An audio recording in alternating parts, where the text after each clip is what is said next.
नमस्कार, मैं हूं श्वेता सिंह और आप देख रहे हैं आज तक। आपने देखा किस तरीके से पाकिस्तान की चौकियों को धड़ाधड़ तबाह किया है भारतीय सेना ने, किस तरह से माकूल जवाब उसे दिया है। ये तस्वीरें हम आपको आगे विस्तार से दिखाएंगे, लेकिन पहले जरा उस पाकिस्तान की बात करते हैं जिसके क्रिकेटर तो भारत से मदद की गुहार लगाते रहते हैं, फिर पाला बदलते रहते हैं, लेकिन वहां के प्रधानमंत्री वो सोचते हैं पाकिस्तान इतना बड़ा, इतना रईस हो गया है कि हिंदुस्तान की मदद कर सकते हैं। वैसे भारत ने भी उन्हें ढंग से, इत्मीनान से जवाब दिया।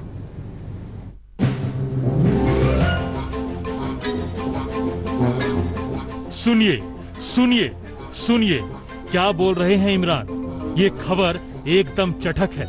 इमरान को आ रहा है हिंदुस्तान पे तरस।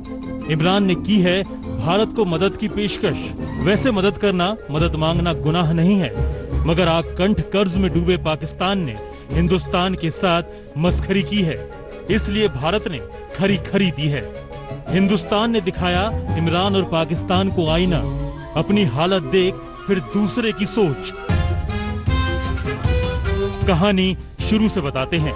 मियां इमरान की कुर्सी इन दिनों डोल रही है, फौज नकेल कस रही है, अर्थव्यवस्था दम तोड़ रही है। ऐसे में उन्हें लगा कि चलो भारत को छेड़ते हैं तो शायद मिलिट्री वाले उन्हें छोड़ दें, तो उन्होंने भारत को बाकायदा ज्ञान बांटा। ज्ञान कि भारत उनसे वो टेक्नोलॉजी दान ले ले जिसने पाकिस्तान की काया पलट कर दी है। पहले उनका बयान सुनिए, फिर जी भर के हंसिएगा। पूरे भारत में 34% परिवार ऐसे हैं जो बिना किसी मदद के 7 दिनों से ज्यादा नहीं चल सकते। मैं भारत की मदद करने का प्रस्ताव देता हूं और हमारे देश के कैश ट्रांसफर प्रोग्राम को साझा करने के लिए भी तैयार हूं। इस कार्यक्रम की खासियत है जनता तक आसानी से पहुंच और पारदर्शिता, जिसे लेकर वैश्विक स्तर पर इसकी काफी तारीफ हुई है। भारत ने कोरोना राहत के लिए जो पैसों का आवंटन किया, उतना तो पाकिस्तान का पूरा बजट है। इसीलिए पाकिस्तान की ऐसी पेशकश को सिर्फ हास्यास्पद कहा जा सकता है और यही कह सकते हैं हम कि घर में नहीं दाने, अम्मा चली भुनाने।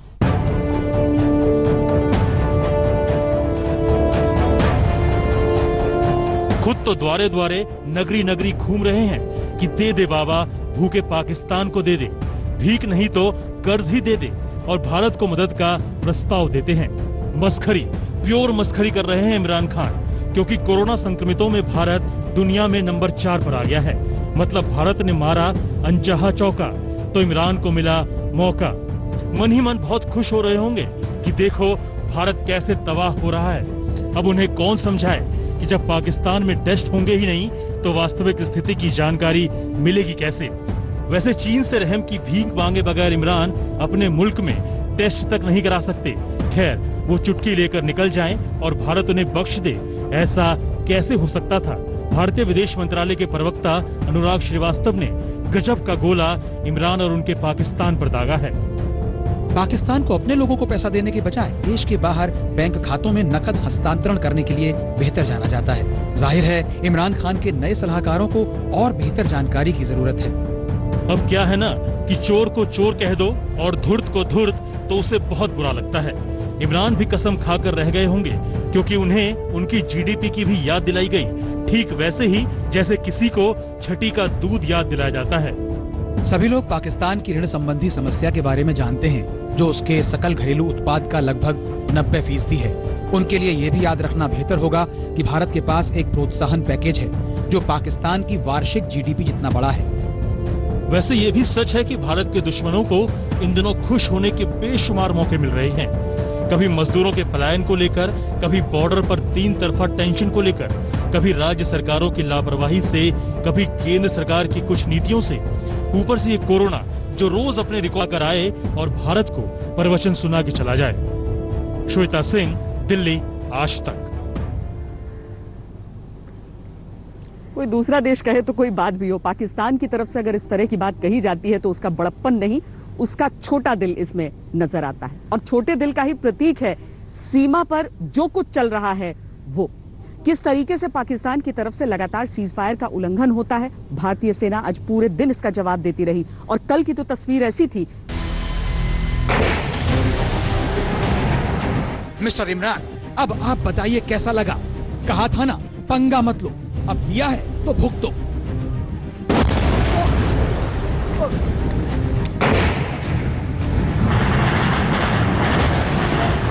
मिला ना जवाब, करारा जवाब। ये तस्वीरें हैं कहवलियन नाली समहानी सेक्टर की। इधर से भारत गोले दागता गया। गोले एलओसी पार कर पीओके में पाकिस्तान की चौकियों को तबाह करते गए।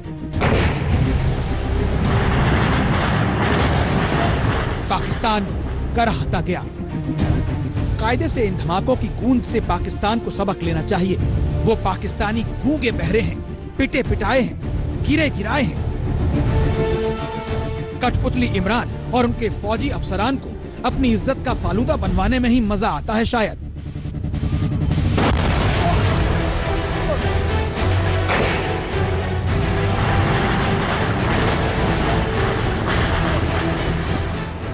पिछले कुछ हफ्तों से हिंदुस्तान के सिक्योरिटी फोर्स ने बहुत बड़े पैमाने पर टेररिस्ट का सफाया किया है कश्मीर घाटी के अंदर। इसमें एलईटी के जैश ए मोहम्मद के हिजबुल मुजाहिदीन के टेररिस्ट थे और उनके 8 बड़े कमांडर्स को भी हमने खत्म किया। इससे पाकिस्तान में काफ़ी ज़्यादा घबराहट है, वो काफ़ी से बुखला गया है और चाहता है कि वैली के अंदर जल्दी से जल्दी घुसपैठियों को दाखिल करे ताकि वैली के अंदर माहौल जो है सही ना हो सके। इसको निगाह में रखते हुए उसने ज़बरदस्त ऑफेंसिव स्टार्ट किया है through ceasefire violations on a daily basis. सोमवार से लगातार बरजौरी पुंछ से लेकर केरन उरी तक सीज़फायर वायलेशन करता रहे। आपको बताते चलें कि कई दिनों से पाकिस्तान छेड़ रहा था और जब उसने रजौरी और पुंछ में उत्पात कुछ ज्यादा ही मचाया तो भारत ने ठान लिया कि मजा चखा कर ही दम लेना है।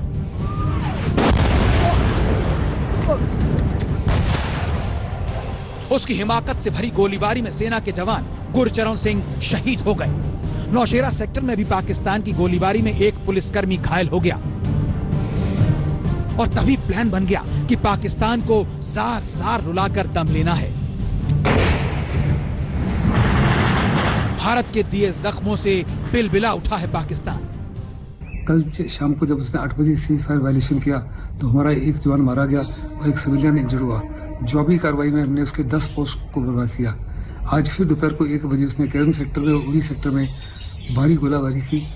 उसकी जवाबी कार्रवाई में हिंदुस्तान ने टारगेटेड हमले किए उसके टेररिस्ट लॉन्च पैड्स के ऊपर, गन पोजीशन के ऊपर और एमुनिशन डिपोज के ऊपर और बहुत बड़ा पाकिस्तान को नुकसान पहुंचाया है। उसने आज भी पुंछ और उरी सेक्टर में गोलीबारी की। पुंछ में पाकिस्तान की गोलीबारी का शिकार होने से एक महिला घायल हो गई। भारत ने भी पाकिस्तान को मुंहतोड़ जवाब दिया और समझिए आज रात भी कुछ इसी अंदाज में दिवाली मनाएगी भारत की सेना। जब से भारतीय सेना और चीनी सेना लाइन ऑफ एक्चुअल कंट्रोल पर आमने सामने हैं, तब से लगातार नियंत्रण रेखा पर पाकिस्तान की तरफ से गोलीबारी हो रही है और इस गोलीबारी का जवाब भारतीय सेना भी दे रही है। गुरुवार को भारतीय फौजियों ने पाकिस्तान में पाकिस्तानी सेना के फौजी ठिकानों को निशाना बनाया और करीब 10 पाकिस्तानी पोस्ट जो हैं वो तबाह किए गए। इस हमले में पाकिस्तान को कितना सैन्य नुकसान पहुंचा है फिलहाल उसकी जानकारी नहीं है, लेकिन भारतीय सेना ने साफ किया है कि जिन इलाकों से घुसपैठ को मदद मिल रही है उन इलाकों में उन पाकिस्तानी पोस्टों को निशाना बनाया जाएगा। जब से कोरोना संक्रमण का दौर शुरू हुआ है, पाकिस्तान कुछ ज्यादा ही पिटने को उतावला हुआ पड़ा है। उसकी नापाक कोशिशें नाकाम होती गईं, मगर अब भी वो उससे बाज नहीं आ रहा। क्या क्या हुआ है इस दौरान वो रिपोर्ट भी हम आपको आगे दिखाएंगे, लेकिन उससे पहले एक बार फिर पाकिस्तान की तबाही की इन तस्वीरों का लुत्फ जरूर उठाइए। अशरफ वानी, श्रीनगर, आज तक। दरअसल ये गोलाबारी क्यों होती है? पाकिस्तान की तरफ से इसीलिए होती है ताकि वो घुसपैठ करा सके। इस बार वो इसीलिए इतना तड़प रहा है घुसपैठ कराने के लिए क्योंकि धारा 370 हटने के बाद से जो लॉकडाउन लगाया गया, आतंकी घुसपैठ उस पैमाने पर कर ही नहीं पाए और जो कर पाए हैं उन सबको भारतीय सेना लगातार ठिकाने लगाते जा रही है।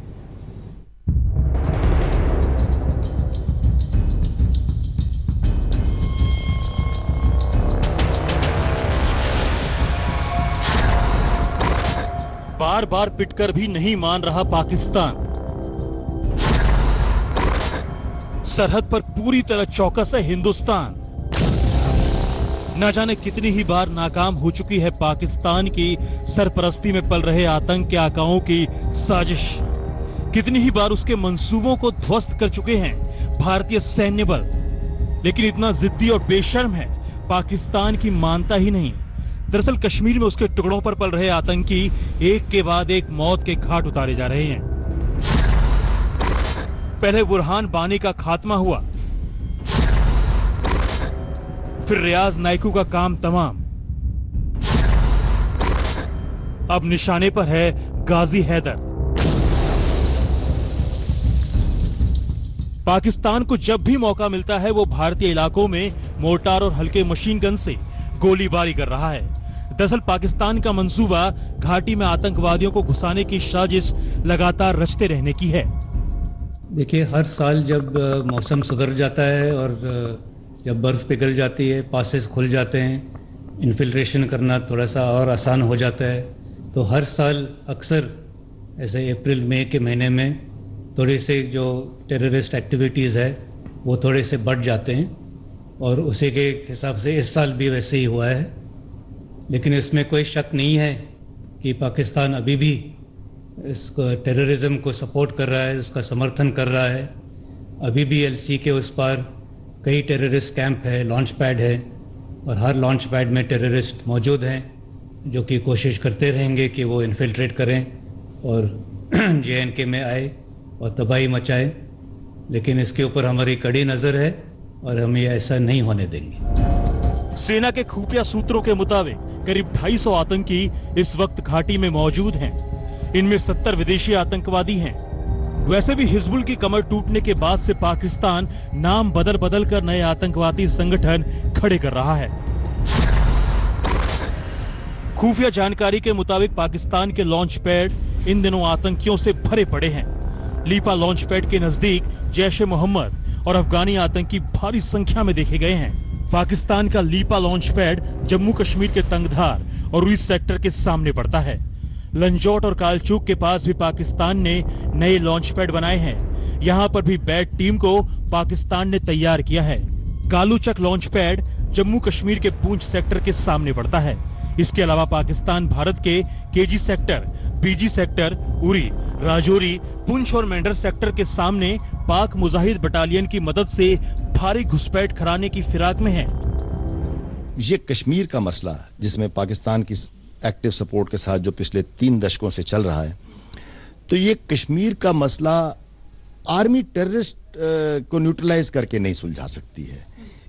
इसको अगर सुलझाना है तो इसको एक ऑल ऑफ नेशन अप्रोच चाहिए। एक तरफ से हम टेररिस्ट वायलेंस को डाउन करें, एलसी पे अपना robust infiltration, anti infiltration grid बरकरार रखें जो है, और इसके अलावा कश्मीर में, जम्मू कश्मीर में एक अच्छी गवर्नेंस देते हुए, अच्छी एडमिनिस्ट्रेशन देते हुए, क्योंकि अब सेंटर्स की तरफ से रूल है।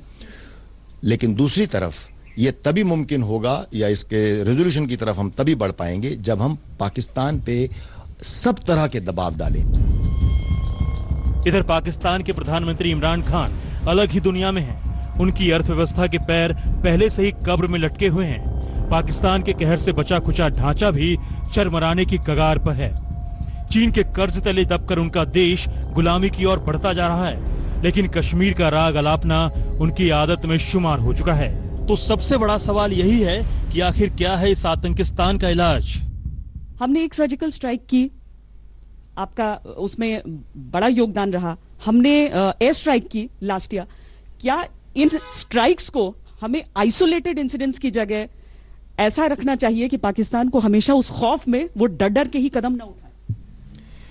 देखिए, अगर हिंदुस्तान की पूरे देश की तरफ से कहूंगा, आर्म फोर्सेस से नहीं, अगर हमने 2 ऐसी स्ट्राइक्स कर दी हैं जब उन्होंने कोई हाई प्रोफाइल अटैक किया, वो उड़ी हो या पुलवामा, तो फिर जब हमने स्ट्राइक की या एरियल स्ट्राइक की, सर्जिकल स्ट्राइक की या बालाकोट स्ट्राइक की, तो मैसेज तो डायरेक्ट हो गया। आज से पहले जो नहीं हुआ अब वो अब होगा। अगर आप एक हाई प्रोफाइल अटैक करेंगे तो हिंदुस्तान की हम सब मुमकिन एक्शन लेंगे, चाहे वो मिलिट्री हो, चाहे डिप्लोमेटिक हो, चाहे इन सब का कॉम्बिनेशन हो। भरोसा नहीं होता कि पाकिस्तान पिछले साल हुई सर्जिकल स्ट्राइक इतनी आसानी से भूल सकता है। पाकिस्तान डरता तो है पर सुधरता नहीं। वो पहली बार तब डरा था जब उरी के बदले में भारत ने सर्जिकल स्ट्राइक को अंजाम दिया था। दूसरी बार तब डरा जब बालाकोट में एयर स्ट्राइक भारत की तरफ से किया गया। हाल ये है कि आज भी रात के अंधेरे में अगर कोई विमान उड़ान भरता है तो वहां की जनता को लगता है कि भारत ने आक्रमण कर दिया।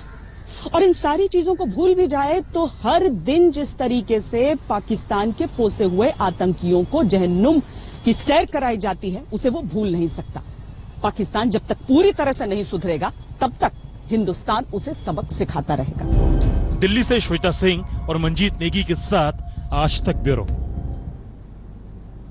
हमारी इस खास पेशकश में इतना ही। देश और दुनिया की बाकी खबरों के लिए आप देखते रहिए आज तक। नमस्कार, मैं हूं अंजना ओम कश्यप। हमें उम्मीद है ये वीडियो आपको पसंद आया होगा। लेटेस्ट खबरों के लिए यूं ही देखते रहिए आज तक और इस वीडियो के पसंद आने पर लाइक, शेयर एंड सब्सक्राइब करना ना भूलें।